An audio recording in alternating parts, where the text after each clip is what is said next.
जय हिंद everyone, welcome back to the channel. I hope आप सबकी पढ़ाई अच्छे से चल रही होगी। आज का जो वीडियो है काफ़ी इंपॉर्टेंट है क्योंकि BHU 2022 के PYQs हैं ये पॉलिटिकल साइंस के, और हमें इस लेक्चर से हमें लेटेस्ट पैटर्न पता चल जाएगा कि लेटेस्ट पैटर्न के अकॉर्डिंग कैसे क्वेश्चंस अब पूछे जा रहे हैं। तो ये एंट्रेंस एग्जाम के लिए भी इंपॉर्टेंट है, प्लस UGC नेट JRF के लिए भी इम्पॉर्टेंट है क्योंकि सेम कॉन्सेप्ट्स रिपीट होते हैं दोनों ही क्वेश्चन पेपर में। प्लस आपको एक्स्ट्रा क्वेश्चन भी देखने को मिलेंगे, तो आपको एक एज मिलेगा कि बाकी स्टूडेंट्स के मुकाबले, कि बाकी स्टूडेंट्स सिर्फ UGC नेट के प्रीवियस ईयर करके जा रहे हैं, लेकिन आपके पास ये एक्स्ट्रा एज होगा कि आप PhD एंट्रेंस के भी क्वेश्चंस करके जा रहे हो साथ साथ। तो क्योंकि बना तो ये भी रहा NTA ही है ना, तो और स्पेशली 2021 और 22 के आप बिल्कुल अच्छे से करके जाना। स्पेशली JNU वाले भी, JNU के तो मैंने करवा ही रखे हैं आपको प्लेलिस्ट में इसी प्लेलिस्ट में करवा रखे हैं, तो ये देख लेना आप। BHU के 2021 के और 2022 के देख लेना, DU के 2021 और 2022 के देख लेना, ताकि आपको लेटेस्ट पैटर्न समझ आ जाए। और इससे पुराने भी 2018, 19, 20 के भी आपको करके जाने हैं, पर सबसे ज़्यादा इंपॉर्टेंट जो है 21 और 22 वाले हैं, तो इसलिए मैं आपको ये वाला लेक्चर आज करवाने वाली हूँ। तो चलते हैं अपनी PDF की तरफ और एक एक करके क्वेश्चन सॉल्व करना स्टार्ट करते हैं। Let's begin our KBC। इससे पहले मैं आपको ऑलरेडी RM के क्वेश्चंस यानी कि रिसर्च मेथडोलॉजी के क्वेश्चंस करवा चुकी हूँ प्रीवियस वीडियो में, जिस प्लेलिस्ट के ही इससे जस्ट पहले वाली वीडियो में RM के क्वेश्चंस हैं, तो आप देख लेना इसी के BHU 2022 के। तो ये जैसे 57 पेजेस का ये PDF है, तो 27 जो पेजेस हैं पहले के उसमें RM है, तो वो RM मैंने करा दिया था। Then who wrote the book end of history and the last man, तो ये किसने लिखी है? फ्रांसिस फुकुयामा ने लिखी है। इसके अलावा जोसेफ स्टिग्लिट्ज़ की इंपॉर्टेंट बुक पढ़ लेते हैं। तो इसका पहली बुक जो इंपॉर्टेंट है वो है globalization and its discontents. Globalization and its discontent, साथ साथ नोट्स भी बना लो, इंपॉर्टेंट है। देन प्राइस ऑफ इनइक्वालिटी इनकी इंपॉर्टेंट है, प्राइस ऑफ इनइक्वालिटी, ठीक है। या यहाँ पे ये भी आ सकता है ग्लोबलाइजेशन एंड इट्स डिसकंटेंट या रिविजिटेड, या ग्लोबलाइजेशन रिविजिटेड भी अगर लिखा है तो ये लिखा है। प्लस इन्होंने एरो पॉसिबिलिटी थ्योरम के लिए ये फेमस है, एरो पॉसिबिलिटी थ्योरम के लिए ये फेमस है जोसेफ स्टिग्लिट्ज़। और केनेथ वाल्ट्ज़ की हम आपको पता है theory of international politics. Samuel P. Huntington के हमने वेव ऑफ डेमोक्रेटाइजेशन पढ़ी ही हुई है। Then okay which among the following president exercise pocket veto in India, तो पॉकेट विटो का इस्तेमाल किसने किया था?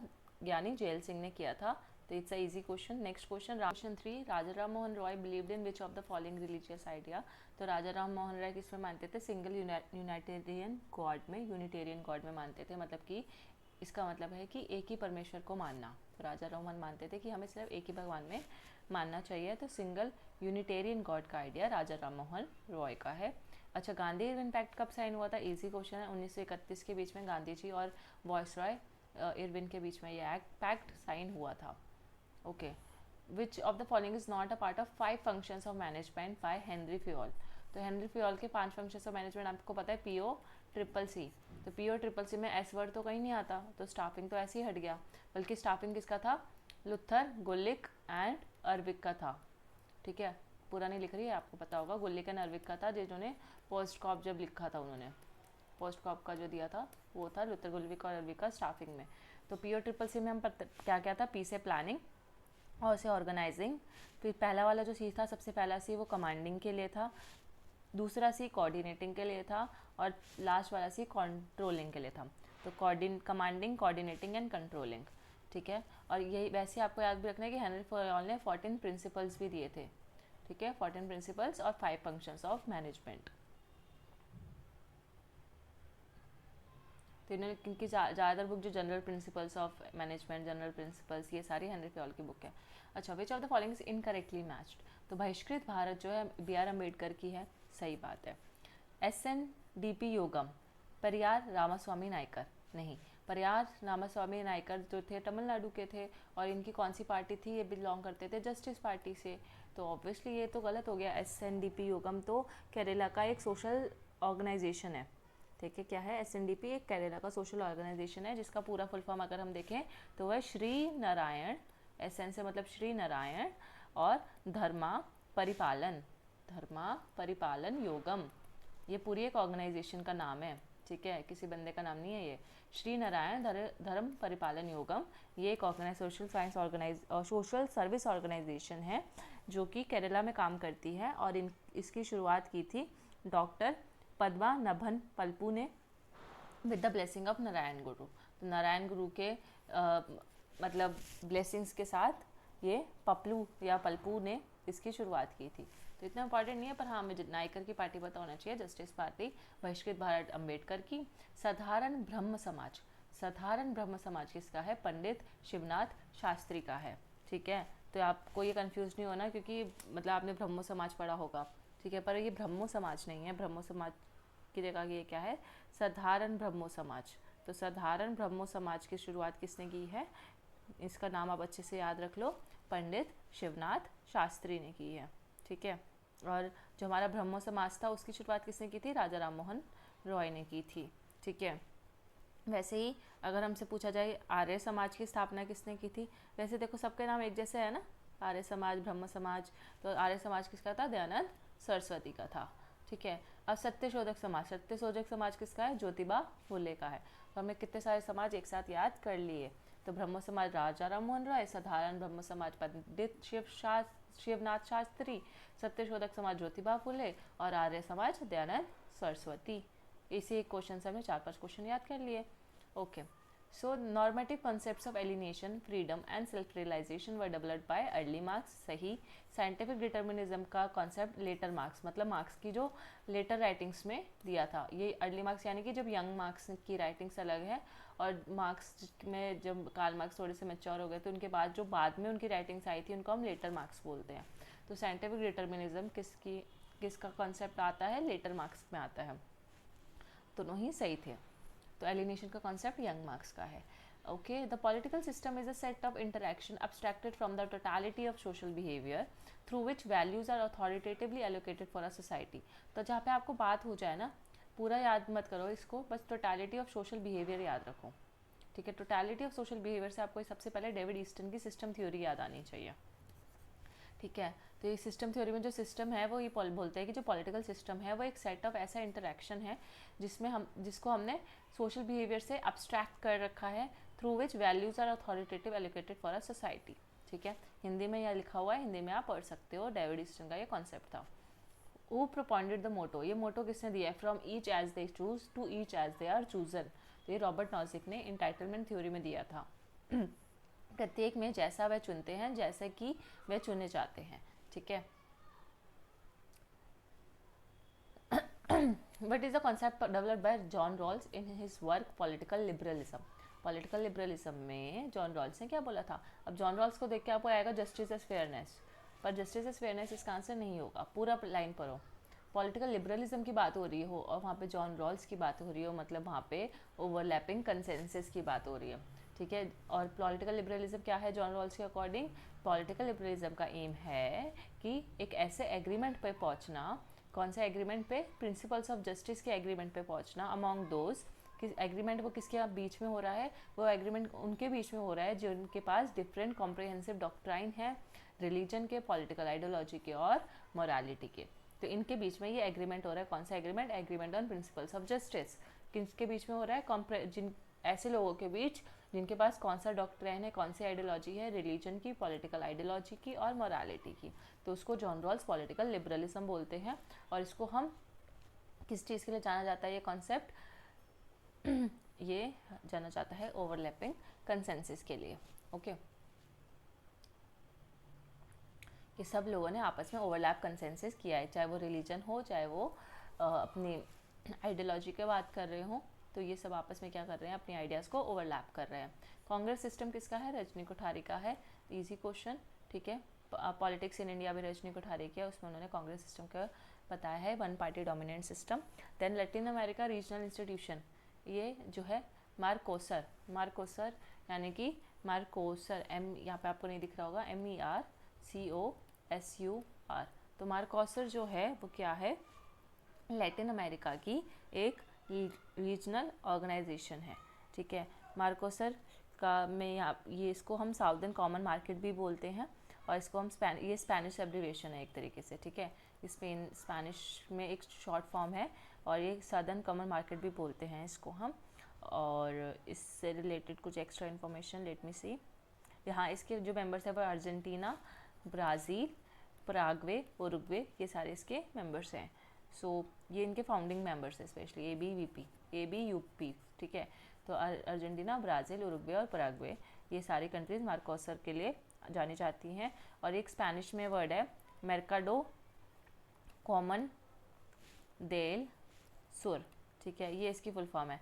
अब इसका सिंपल सा मतलब मैंने जो आपको पहले ही बता दिया, सदर्न कॉमन मार्केट, साउथ की कॉमन मार्केट को हम मार्कोसर बोलते हैं इसलिए। और ये एक लैटिन अमेरिकन रीजनल इंस्टीट्यूशन है, ठीक है। बाकी आपने ओपेक, नाफ्टा वगैरह पहले भी पढ़ी ही होंगी कितनी बार, ये यूनिक था तो मैंने अच्छे से बता दिया। अच्छा, एथिक्स ऑफ केयर और एथिक ऑफ जस्टिस कौन बात करता है, तो कैरोल गिलिगन बात करती हैं। ये 2023 में अभी जो हाल ही में पॉलिटिकल साइंस का पेपर हुआ था, नेट का पेपर, यूजीसी नेट का पेपर हुआ था ना, उसमें यही सेम क्वेश्चन रिपीट हुआ था। तो काश अगर हम 2022 का BHU का पेपर में उस टाइम करके जाती, मैंने नहीं किया था, तो मेरे को ये क्वेश्चन भी आसानी से आ सकता था और 1-2 मार्क्स और एक्स्ट्रा मिल जाते। तो कैरोल गिलिगन, तब आपको समझ आना चाहिए कि एंट्रेंस एग्जाम के क्वेश्चन सॉल्व करना भी कितना इंपॉर्टेंट है, क्योंकि नेट JRF में पूछा जा रहा है। नेट 2023 का आपको पेपर पता है कितना मुश्किल पेपर आया था इस बार जून का। तो कैरोल गिलिगन का ethic of care and ethic of justice, ethic of justice में वो मैन को रखती है और एथिक्स ऑफ केयर जो केयर कौन करता है, वुमेन्स करती हैं। अच्छा, एरिस्टोटल की एक स्टेटमेंट यहाँ लिखी हुई है, treating equals equally and unequals equally, Aristotle की स्टेटमेंट है। इजी क्वेश्चन था, ओके। UN का जनरल सेक्रेटरी की मेन पावर्स एंड ड्यूटीज़, ठीक है, सेलेक्ट द करेक्ट कोड। तो UN सेक्रेटरी जनरल के पास क्या क्या पावर्स और ड्यूटीज़ होती हैं, तो पहला, वो पीस कीपिंग एक्टिविटीज़ में अपना सपोर्ट प्रोवाइड करता है, सही बात है। Carry out a number of research functions and quasi management functions. तो UN का जो जनरल सेक्रेटरी है, पहली बात तो वो पीस कीपिंग एक्टिविटीज़ पे सपोर्ट प्रोवाइड करता है, दूसरा वो बहुत सारे रिसर्च फंक्शंस भी परफॉर्म करता है और क्वासी मैनेजमेंट फंक्शंस भी परफॉर्म करता है। अच्छा, UN रेजोल्यूशन को प्रूव या डिसप्रूव करना का काम UN जनरल सेक्रेटरी का नहीं है, उसके पास इतनी पावर नहीं है कि वो UN रेजोल्यूशन को प्रूव या डिसअप्रूव करे, वो तो वीटो पावर होती है, ठीक है। और नन ऑफ द 3 तो होगा ही नहीं, तो पहले 2 सही थे, इसलिए 1 और 2 इज़ द राइट आंसर। अच्छा, कौन से शेड्यूल में लैंड रिफॉर्म्स की बात की है, तो 9th शेड्यूल जो है हमारा लैंड रिफॉर्म से रिलेटेड है। 10th हमारा एंटी डिफेक्शन लॉ हो गया, 11th ये पंचायत और 12th म्यूनसिपैलिटीज़ हो गया। लखनऊ पैक्ट 1916 किसके बीच में हुआ था, तो 1916 वाला लखनऊ पैक्ट हुआ था तिलक और जिन्ना जी के बीच में, ठीक है, तिलक एंड जिन्ना। अच्छा, 1916 में आपको बताया भी था होम रूल लीग की भी स्थापना हुई थी, तिलक ने ही की थी, इससे पहले वाली वीडियो में मैंने आपको बताया था। Who made the famous statement of contemporary IR theory? Theory is always for someone and for some purpose. ये रॉबर्ट कॉक्स ने अपनी book production power and knowledge में ये लिखा था, theory is always for someone and for some purpose. कौन सा article ऐसा है इंडियन कॉन्स्टिट्यूशन का जो प्रेसिडेंट ऑफ इंडिया को पावर देता है ऑर्डिनेंस इशू करने की, तो आर्टिकल 123 इज द, और 213 में गवर्नर के पास ऑर्डिनेंस इशू करने की पावर है, 123 में प्रेसिडेंट के पास पावर है। इजी क्वेश्चन था। दियोबंद मूवमेंट किसका है, तो नानावती और रशीद अहमद गंगोही, ठीक है, मोहम्मद कासिम नानूवती, नानू तवी लिखा है यहाँ पे, वैसे नानूवती था आई गेस, तो मोहम्मद कासिम नानूवती एंड रशीद अहमद गंगोही ने दियोबंद मूवमेंट स्टार्ट किया था 1866 में। और आपको काम है कि आपको सर्च करना है कि दियोबंद मूवमेंट कहाँ पे शुरू हुआ था, ठीक है, कौन सी जगह पे ये शुरू किया गया था, वो आपको पता होना चाहिए। और ये सुन्नी मुस्लिम्स के द्वारा सुन्नी मुस्लिम्स या सुन्नी इस्लामिक जो कंट्रीज़ हैं उनके द्वारा ये सुन्नी मुस्लिम ने ये मूवमेंट शुरू किया था, ठीक है। और ये दोनों इनके फाउंडर थे, नानावती और गंगोई। चलो मैं आपको बता ही देती हूँ, दियोबंद मूवमेंट की शुरुआत सहारनपुर में हुई थी, सहारनपुर में एक जगह है दियोबंद, वहीं पे ये हुई थी शुरुआत, ठीक है। सो आपको ये याद रखना है क्योंकि बहुत बच्चे सर्च नहीं करेंगे, तो मैंने सोचा बता ही दूँ। UN ह्यूमन डेवलपमेंट रिपोर्ट में क्या क्या चीज़ें इंक्लूड होती है, एक तो फूड एंड इकोनॉमिक सिक्योरिटी की बात होती है, इकोनॉमिक एंड एनवायरमेंटल सिक्योरिटी की भी बात होती है, और कम्युनिटी एंड पर्सनल सिक्योरिटी की भी बात होती है। तो बाकी तीनों ऑप्शन ही करेक्ट हैं, food security, economic security, personal community security, सब ह्यूमन राइट डेवलपमेंट रिपोर्ट में आता है। लुथिक, गलिक और अर्विक ने पोस्ट कॉप दिया था, क्या दिया था, पोस्ट कॉप दिया था, राइट।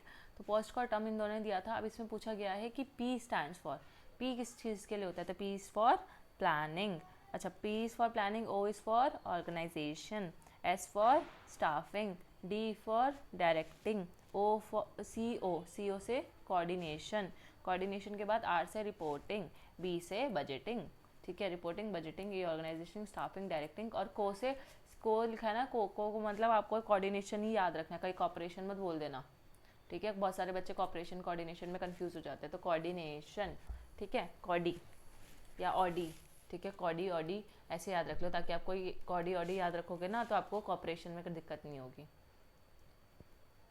नेक्स्ट, अंबेडकर के ट्रिनिटी प्रिंसिपल्स क्या थे? लिबर्टी, इक्वालिटी एंड फ्रेटर्निटी, जो कि उन्होंने फ्रेंच रेवोल्यूशन से इंस्पायर होकर ये 3 प्रिंसिपल्स दिए थे। ट्रिनिटी का मतलब होता है 3, अंबेडकर ने दिए थे। सप्तांग थ्योरी कौटिल्य की है, उसमें उन्होंने स्वामी, कोश, दुर्ग की बात की है, न्याय कोई उनका एलिमेंट नहीं है। अरिमित्रा, मित्र वगैरह की भी बात की है, ठीक है। तो 7 एलिमेंट्स है सप्तांग थ्योरी में, आपको पढ़ने हैं, स्वामी, कोश, दुर्ग वगैरह। देन बात करते हैं विच article of Indian constitution define state.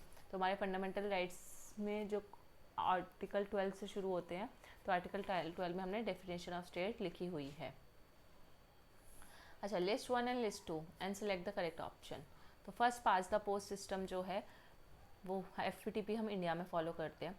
2 round system Russia में फॉलो होता है। लिस्ट सिस्टम ब्राज़ील में फॉलो होता है, और single transferable vote system follow होता है आयरलैंड में। तो अब इसमें फर आ रहा है ट्रांसफरेबल में, और आयरलैंड में RE आ रहा है, ठीक है। फर आयर, देखो आपको दिख रहा है ना, थोड़ा थोड़ा सेम सेम लग रहा है देखने में, तो ऐसे याद कर लेना, ट्रांसफरेबल वाला आयरलैंड, ठीक है। और लिस्ट सिस्टम का ब्राज़ील, तो ब्राज़ील में लास्ट में L आ रहा है, और इसलिए L से लिस्ट सिस्टम।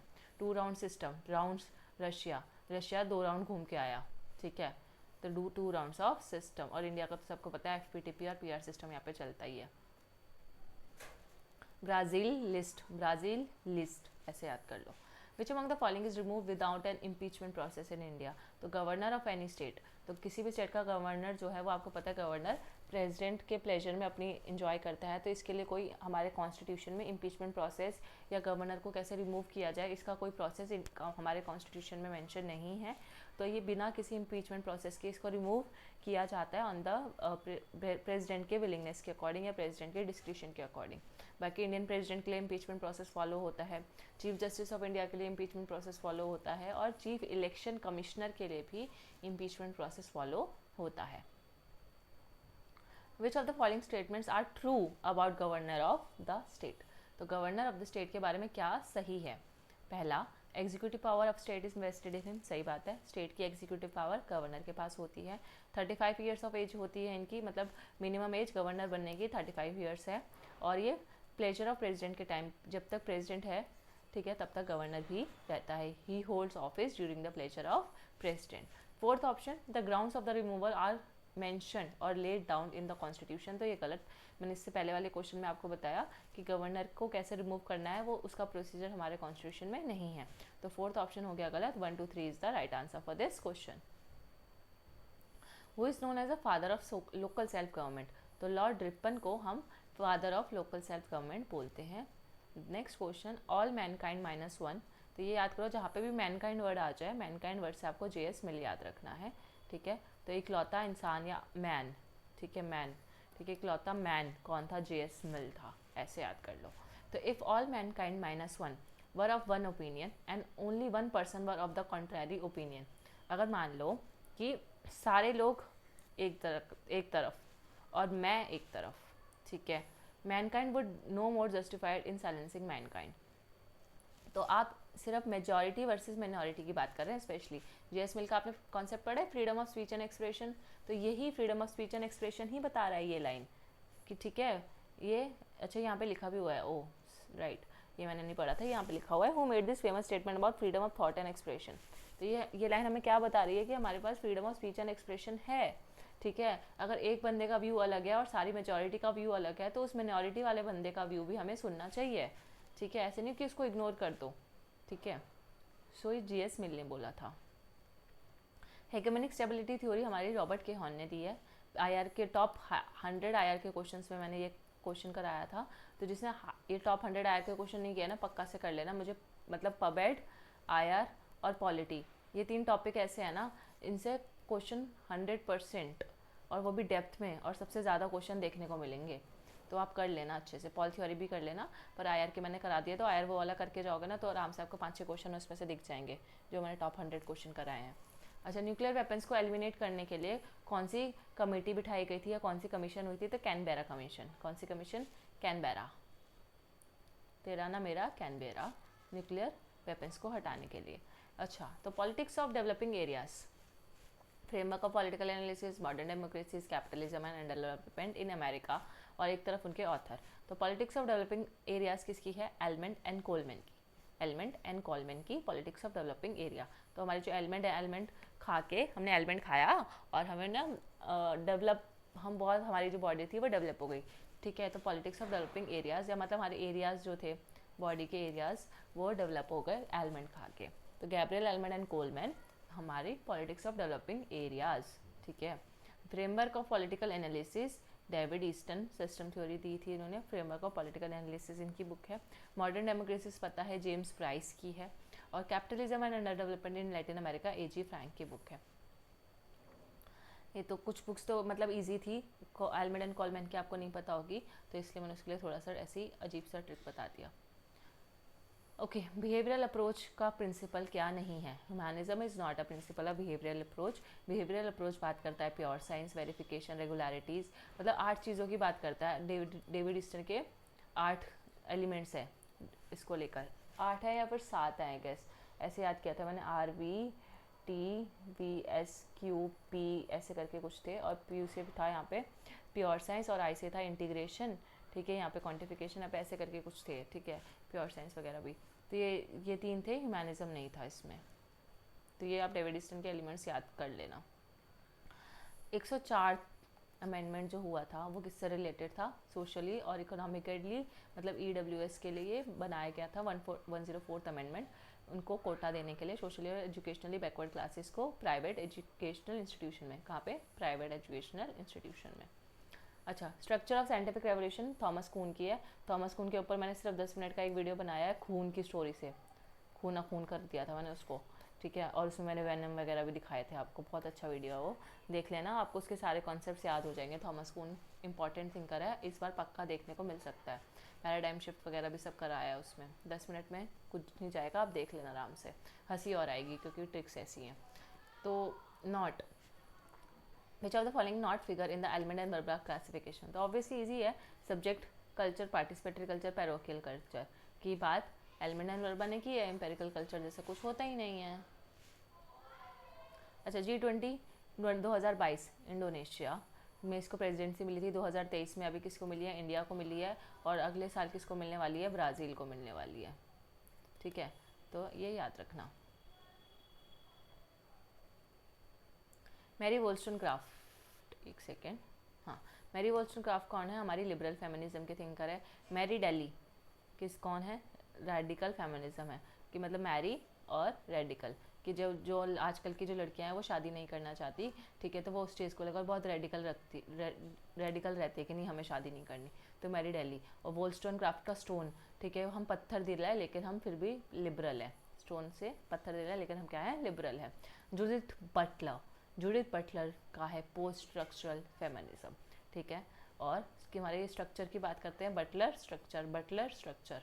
और क्लारा जेटकिन बात करती है सोशलिस्ट फेमिनिज्म की। किन मतलब क्या होता है? हमारी फैमिली। ठीक है, तो किन मतलब फैमिली, और फैमिली से हम क्या रहते हैं? सोशल रहते हैं। ठीक है, सोसाइटी, सोशल से सोसाइटी याद आता है, किन से फैमिली, तो सोशल होते हैं ना हम उनके साथ। तो सोशलिस्ट फेमिनिज्म क्लारा जेटकिन का। नेक्स्ट क्वेश्चन, डिपेंडेंसी थ्योरी से क्या रिलेटेड नहीं है? मार्च एंड ऑल्सन जो है रैशनल चॉइस थ्योरी के थिंकर है, ना कि डिपेंडेंसी थ्योरी के। तो रैशनल चॉइस थ्योरी भी ये भी याद रखना, rational choice theory March and Olson की है। एजी फ्रैंक, कार्डोसो और पॉल प्रिबिच डिपेंडेंसी थ्योरी में है। ठीक है, ये तो हमने पढ़ा ही होगा, कार्डोसो, पॉल प्रिबिच और A J Frank. Scandinavian institution of ombudsman created in which country for the first time? सबसे पहली बार लोकपाल वाला जो किस्सा बोल सकते हैं हम, लोकपाल की शुरुआत कहाँ पे हुई थी? तो स्वीडन में हुई थी। ठीक है, which of the following system of Indian philosophy follows the epistemology of empiricism? तो एम्पिरिसिज्म फॉलो किया जाता है चारवाक फिलोसफी में, जो कि इंडियन मेटेरियलिज्म की जो फिलोसफी है, चारवाक या फिर बृहस्पति या लोकायतास भी हम इनको बोलते हैं, तो उसमें फॉलो किया जाता है। Fundamental duties were incorporated in our constitution 1976। तो फंडामेंटल ड्यूटीज़ हमारे 51A जो था वो कब आया था, आर्टिकल 51A 1976 में ये आर्टिकल आया था। कौन से अमेंडमेंट के थ्रू आया था? 42nd अमेंडमेंट के थ्रू ही आया था।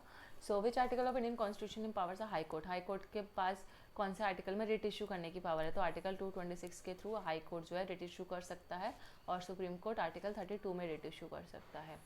अच्छा, which economic path did Ambedkar want India to follow after independence? तो अम्बेडकर क्या चाहते थे कि जो इंडिया है वो स्टेट सोशलिज्म को फॉलो करे इंडिपेंडेंस के बाद। In pursuit of Lakshmi the political economy of Indian state Rudolph and Rudolph की थी, ये मियाँ बीवी थे, ठीक है। तो pursuit of Lakshmi Rudolph and Rudolph के democracy and discontent Atul Kohli की है। इसकी मैंने आपको सारी बुक्स विराट कोहली से याद कराई हुई है, अगर आपने देखा होगा तो शॉर्ट्स में मिल जाएगा। शॉर्ट्स में नहीं मिले तो 1 मिनट प्लेलिस्ट में जाना और अतुल कोहली की सारी बुक्स याद कर लेना 1 मिनट के अंदर अंदर। विराट कोहली या अतुल कोहली की से मैंने आपको सारी बुक्स याद कराई हैं। Okay, dominance and state power in modern India. तो और ये political economy of development in India. तो political economy of development in India Pranab Pradhan की है, ठीक है, प्रणब वर्धन, ठीक है। तो प्रणब जी जब आपको याद आए तो प्रणब जी से आपको इकोनॉमी याद आनी चाहिए भाई, ठीक है। तो political economy of development in India Pranab Pradhan की, और dominance and state power in modern India Frankel Rao की, ठीक है, राव साहब। आजकल तो गाना भी चल रहा है राव साहब के ऊपर बहुत फेमस, तो वो तो हमें नहीं देखना, अलविश यादव वाला। Dominance and state power in modern India Frankel Rao. तो आजकल किसकी पावर चल रही है? राव साहब की पावर चल रही है, राव साहब का डोमिनेंस चल रहा है, ऐसे याद कर लो। क्वेश्चन 48, सेक्शन 37 आईपीसी का किसने इंट्रोड्यूस किया था? तो लॉर्ड मैकेलन ने इंट्रोड्यूस किया था। सेक्शन 37 ये कहता था कि अगर आप सेक्सुअल इंटरकोर्स कर रहे हो, ठीक है, सेक्सुअल इंटरकोर्स कोई कर रहा है, चाहे वो कंसेंट के साथ ही क्यों ना कर रहा हो, मतलब वॉलेंट्रीली, ठीक है, अपनी मर्जी से कोई सेक्सुअल इंटरकोर्स कर रहा है against the nature of man, चाहे वो मैन के साथ कर रहा है, वुमेन के साथ कर रहा है या फिर एनिमल के साथ, ठीक है, तो वो क्रिमिनलाइज्ड ऑफेंस होगा और उसके लिए आपको 10 साल तक की सज़ा मिल सकती है। अब इसको मैं थोड़ा सा डिटेल में बताऊं तो ये बोल सकते हो कि जैसे मैन अगर मैन के साथ इंटरकोर्स कर रहा है, वुमेन वुमेन के साथ कर रही है, या फिर मैन एनिमल के साथ इंटरकोर्स कर रहा है, मतलब आजकल तो वो एनिमल को भी नहीं छोड़ते, राइट, तो वो ऑफेंस माना जाएगा, ठीक है, तो ये गलत माना जाएगा। तो वो बोलते थे अगेंस्ट द नेचर का मतलब कि मैन का वुमेन के साथ ही इंटरकोर्स होना चाहिए, एनिमल का एनिमल के साथ ही होना चाहिए, बाकी कोई और सब जो चीज़ें हैं वो गलत होंगी, ठीक है। तो ये था लॉर्ड मैकाले का सेक्शन 377 सॉरी, और इसको 2009 में हमारी गवर्नमेंट ने खारिज कर दिया था और बोला था कि अगर आप अपनी मर्ज़ी से कोई प्राइवेट में अपनी मर्ज़ी से आप ऐसी चीज़ें कर रहे हो, कंसेंसस के साथ कर रहे हो, तो वो गलत नहीं है और वो पनिशेबल भी नहीं है, ठीक है। पब्लिक में तो नहीं कर सकते लेकिन आप प्राइवेट में कर सकते हो भाई। So 49 not correctly matched. Scientific management theory Taylor की है, सबको पता है। सिस्टम थ्योरी रॉबर्ट मर्टन और डेविड ईस्टन के है। तो मर्टन, ठीक है, मर्टन की सिस्टम थ्योरी, अल्टन मेयो की human relation theory, Chester Barnard की थी डिसीजन मेकिंग थ्योरी, तो ये हो गया गलत। स्ट्रक्चरल थ्योरी थी हमारी एमाइल दुर्खेम की। एमाइल दुर्खेम मैंने आपको पढ़ा रखा है, जिससे नहीं देखा देख लेना, फिलॉसफी ऑफ साइंस की प्लेलिस्ट में अवेलेबल है, डिस्क्रिप्शन में लिंक डाल दूंगी। अच्छा, और स्ट्रक्चरल फंक्शनल थ्योरी किसकी थी? फिर स्ट्रक्चरल फंक्शनल थ्योरी में जब जिसमें हम सोशियोलॉजी और एंथ्रोपोलॉजी दोनों की बात करते हैं, तो स्ट्रक्चरल फंक्शनल थ्योरी थी हमारी, किसने इंट्रोड्यूस की थी?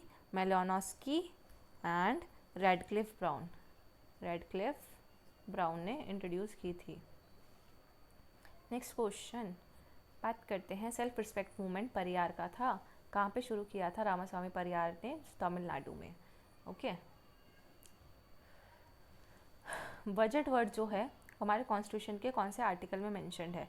तो आपको पता है जो बजट वर्ड हमने कहीं पे भी मेंशन नहीं है, बजट वर्ड की जगह मेंशन है फाइनेंशियल स्टेटमेंट, और फाइनेंशियल स्टेटमेंट मेंशन्ड है हमारे आर्टिकल, यानी कि बजट की बात हमारे आर्टिकल 112 में होती है, लेकिन ये वर्ड मेंशन नहीं है, पर जो बजट से रिलेटेड आर्टिकल है वो 112 है। न्यू पब्लिक सर्विस का कॉन्सेप्ट के बारे में क्या गलत है? ठीक है, तो न्यू पब्लिक सर्विस का मतलब है कि आप पब्लिक के इंटरेस्ट के लिए काम कर रहे हो। दूसरा, आप कस्टमर्स के लिए नहीं, सिटीजन्स को सर्व कर रहे हो, ना कि कस्टमर्स को। तो आपको अपने सिटीजन्स को एज अ सिटीजन देखना है, ना कि कस्टमर, आपके ग्राहक नहीं है वो, ठीक है। सिटीजन्स को सर्व कर रहे हो, पब्लिक इंटरेस्ट के लिए काम कर रहे हो और लोगों की वैल्यू कर रहे हो, ना कि सिर्फ प्रोडक्टिविटी, प्रोडक्टिविटी का मतलब यहाँ पे सिर्फ आप प्रॉफिट पे या प्रोडक्शन पे ध्यान ना देके लोगों को भी वैल्यू कर रहे हो, ठीक है। और ये जो लिखा है not serve the public, government जो सिर्फ जो है सरकार को जनता का मार्गदर्शन करना चाहिए ना कि सेवा, तो ये तो गलत है ना। स्टीर मतलब क्या होता है, मार्गदर्शन। सरकार सिर्फ क्या मार्गदर्शन के लिए, जनता की सेवा के लिए नहीं है, तो है, ठीक है। तो ये ऑप्शन हो गया गलत, तो ये पब्लिक सर्विस से रिलेटेड नहीं था। अच्छा, क्रोनोलॉजी में लगाना है अब कि पहले कौन सा आया फिर कौन सा फिर कौन सा। तो सबसे पहले आया था हमारा ट्रेडिशनल पब्लिक एडमिनिस्ट्रेशन, सबसे पहले ट्रेडिशनल वाला ही आएगा, सही है। फिर एनपीएम आएगा, न्यू पब्लिक मैनेजमेंट। मैनेजमेंट कर लिया, अब मैनेजमेंट करने के बाद आप क्या करोगे उसको सर्विस दोगे, तो न्यू पब्लिक सर्विस। और जब सर्विसेज भी हो गई तो अब सबसे अच्छा लास्ट में क्या होता है, गवर्नेंस करना। आपने मैनेज भी कर लिया, सर्विस भी दे दी, अब आपका सिर्फ काम बचा गवर्न करो, गवर्नेंस। गुड गवर्नेंस का कॉन्सेप्ट लेटेस्ट कॉन्सेप्ट है ना वैसे भी, तो new public governance last option. Question number 54, which of this is not a part of string of pearls of China. तो string of pearls of China क्या है, जो चाइना का मतलब इसको बोल सकते हैं इंटेंशन है कि वो चाइना इंटेंशनली एक अपना नेटवर्क क्रिएट कर रहा है around what, Indian ocean region, ठीक है। और ये मिलिट्रली और अपने आप को कमर्शियली स्ट्रॉन्ग बनाने के लिए। तो ये जो स्ट्रिंग ऑफ पर्ल्स है वो चाइना से होता हुआ पोर्ट सुदान, जो सुदान का पोर्ट है हॉर्न ऑफ अफ्रीका में, वहाँ तक जाता है, ठीक है। तो अब देखते हैं इसका कौन कौन पार्ट है। एक तो चित्तगोंग पोर्ट इसका पार्ट है, ठीक है। इसके अलावा चित्तगोंग पोर्ट आपको पता है बांग्लादेश का हो गया, ठीक है। गवादार पोर्ट जो है पाकिस्तान में, वो भी स्ट्रिंग ऑफ पर्ल्स का पार्ट है। कुक्कुपय्यो पोर्ट भी इसका पार्ट है। बल्कि जो चाहबार पोर्ट है वो तो इंडिया और ईरान का है, आपको पता होगा, इंडिया और ईरान का है चाहबार पोर्ट, ठीक है। जिसमें वो ट्रांसिट रीजन बनाना चाहते हैं अफगानिस्तान को लेकर और सेंट्रल एशिया को लेकर, ठीक है। ट्रांसिट रूट बन रहा है अफगानिस्तान और सेंट्रल एशिया में, इंडिया और ईरान की डील हुई है, तो इसका चाइना से कोई लेना देना नहीं है, ठीक है। बाकी हमने पढ़ लिया। इसके अलावा हमारा हमनटोटा पोर्ट हो गया श्रीलंका का, देन स्ट्रेट ऑफ हरमूज हो गई, ठीक है। चाइना में हैनन आइलैंड हो गया, ठीक है। ये सब क्या है, साउथ चाइना सी, ये सब चाइना के स्ट्रिंग ऑफ पर्ल्स बनाते हैं। नेक्स्ट क्वेश्चन इंपॉर्टेंट है, इसी में से हम 4-5 क्वेश्चन करेंगे, खुश हो जाओ। 55, who gets what when and how, किसने बोला है, हेरोल्ड लास्वन की ये बुक का नाम है, ठीक है। बुक का भी नाम है और ये स्टेटमेंट भी उन्होंने ही दी है, ठीक है। तो ये बुक भी आप याद रख लो, who gets what when and how, Harold Lasswell. Plus Harold Lasswell जाने जाते हैं अपनी कम्युनिकेशन थ्योरी के लिए। हेरोल्ड लास्वेल और लास्की एक जैसा साउंड करता है। अब लास्की से आपको याद रखना है कि मैंने आपको बताया था ना, मॉडर्न मिल थी, वहाँ पे ग्रीन कलर की लस्सी बनाई जाती थी, और मैंने उसको आपको न्यू लिबरलिज्म का थिंकर में मॉडर्न लिबरलिज्म के थिंकर में याद कराया था हेरोल्ड लास्की को। तो आपने नहीं देखा मॉडर्न लिबरलिज्म का वीडियो तो देख लेना, 1 मिनट प्ले लिस्ट में 1 मिनट के अंदर आपको मैंने सारे थिंकर्स याद कराए हैं। तो इनकी जो बुक है वो है ग्रामर ऑफ पॉलिटिक्स, ठीक है। अर्नस्ट पार्कर भी इंपॉर्टेंट थिंकर है, ये जाने जाते हैं। द रिपब्लिक ऑफ प्लेटो लिखी थी इन्होंने। एसेज ऑन गवर्नमेंट लिखे थे। एसेज ऑन गवर्नमेंट के अलावा रिफ्लेक्शंस ऑन गवर्नमेंट भी इन्होंने ही लिखी थी। क्रूसेड्स भी इनकी बुक है, एडमंड बर्ग की, अर्नेस्ट पार्कर की। और principles of social and political theory, ये सबसे ज़्यादा इंपॉर्टेंट बुक है, इसलिए मैंने ऊपर लिखी हुई है अलग से। Principles of social and political theory ये सबसे इंपॉर्टेंट बुक है सब में से। रिपब्लिक ऑफ प्लेटो भी है और अर्नेस्ट पार्कर की है, ठीक है। Principles of social and political theory, तो मतलब वो बार्क कर रहे थे, जैसे डॉग बार्क करता है, बार्क करते करते वो सोशल और पॉलिटिकल थ्योरी की बात कर रहे थे। एडमंड बर्क यानी कि मैं इसको बुरखे बोलती हूँ वैसे, कि जैसे बुरखे वाली औरत होती है ना, तो उससे मैंने याद की थी इसकी बुक्स। तो एडमंड बर्क जो हैं वो उन्होंने लिखी थी reflections on the French revolution, क्योंकि वो जो औरतें थी वो ना बुरखे में नहीं रहना चाहती थी, तो वो फ्रेंच रेवोल्यूशन करने लग जाती है, इसलिए मतलब वो रेवोल्यूशन करने लग जाती है फ्रांस में। फिर विंडिकेशन ऑफ नेचुरल सोसाइटी भी इनकी इंपॉर्टेंट बुक है, क्योंकि वो नेचुरल, क्योंकि बुरखा करना क्या होता है, नेचुरल चीज़ है ना बुरखा करना, उनकी नेचुरल सोसाइटी का पार्ट है इस्लाम में।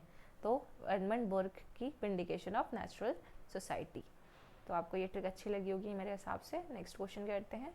कॉम्प्लेक्स इक्वालिटी और स्पेयर्स ऑफ जस्टिस का आइडिया माइकल वॉल्जर का है, जिसमें वो बोलते हैं inequality in one sphere does not permit other spheres, मतलब एक स्पेयर में जो इनइक्वालिटी है वो दूसरे स्पेयर की इनइक्वालिटी से वो उसमें प्रवेश नहीं कर सकती, मतलब एक स्पेयर दूसरे स्पेयर से अलग रहता है हमेशा, ठीक है।